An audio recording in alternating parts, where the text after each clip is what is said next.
الذين قالوا ربنا الله ثم استقاموا تتنزل عليهم الملائكة ألا تخافوا ولا تحزنوا وأبشروا بالجنة التي كنتم توعدون إن الذين قالوا ربنا الله استجاب لأمر الله ثم استقاموا এবং এই কথার প্রতি অটল থাকে অবিচল থাকে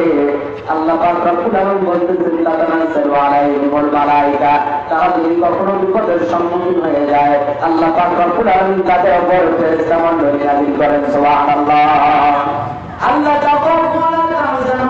তাদের কোনো ভয় নাই তাদের কোনো চিন্তাও নাই ওয়া আবশিরু বিল জান্নাতিল্লাতী কুনতুম তুআদুন আল্লাহ পাক রব্বুল আলামিন বলতেছে আর তাদেরকে আমি আল্লাহ পাক রব্বুল আলামিন জান্নাতের সুসংবাদ দিয়ে দিলাম সুবহানাল্লাহ আমার বন্ধুগণ আমার ভাইরা যারা মানে তাদের জন্য সুসংবাদ কিন্তু যারা মানে না হযরত দাউদ আলাইহিস সালামের সময় কিন্তু শনিবারে মাছ ধরা নিষেধ ছিল আপনারা হয়তো অনেকে ঘটনা জেনে থাকবেন শনিবারের দিন মাছ ধরা নিষেধ ছিল দাউদ আলাইহিস সালাম নিষেধ করেছিল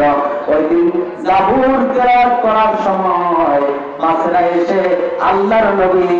হযরত দাউদ আলাইহিস সালামের জাবুর তেলাওয়াত শুনতে সুবহানাল্লাহ আমার বন্ধুগণ তেলাওয়াত শুনলে মুমিনের ঈমান বেড়ে যায় সুবহানাল্লাহ কারি আব্দুল বাসিত যখন তেলাওয়াত করেন বিসমিল্লাহির রাহমানির রাহিম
আল্লাহর নবী দাউদ আলাইহিস সালামের জাবুর তেলাওয়াত শুনতো আমার বন্ধুগণ এই যুগে যারা ইহুদি ছিল তারা পাক দিয়ে দিত জাল বিছায় দিত ওই মানুষগুলো ধরার জন্য আমার বন্ধুগণ আমার ভাইরা হযরত দাউদ আলাইহিস সালাম নিষেধ করলেন তোমরা শনিবার মাছ ধরবে না যদি ধরো আল্লাহ পাক রব্বুল আলামিন তোমাদেরকে গজব দিবেন আমার বন্ধুগণ আমার ভাইরা এই কথাটা যখন হযরত দাউদ আলাইহিস সালাম বলল জাতির লোকেরা মাছ ধরা বন্ধ করলো না আমার বন্ধুগণ এক পর্যায়ে আল্লাহ পাক রব্বুল আলামিন তাদেরকে বানরে পরিণত করেছে নাউযুবিল্লাহ আমার বন্ধুগণ আমার ভাইরা আল্লাহ পাক রব্বুল আলামিন বললেন ইন্নাল্লাযীনা ক্বালু রাব্বুনাল্লাহু সুম্মা ইসতাকামু তাতানাজ্জালু আলাইহিমুল মালায়েকা আমার বন্ধুগণ আল্লাহ পাক রব্বুল আলামিনকে যারা রব করেছে এবং এর উপর অবিচার থেকে অটল থেকেছে তাতানাজ্জালু আলাইহিমুল মালায়েকা, ফেরেশতা মণ্ডলী দ্বারা তাদেরকে সাহায্য করবেন। এর এক নম্বর জ্বলন্ত উদাহরণ হলো বদরের ময়দান।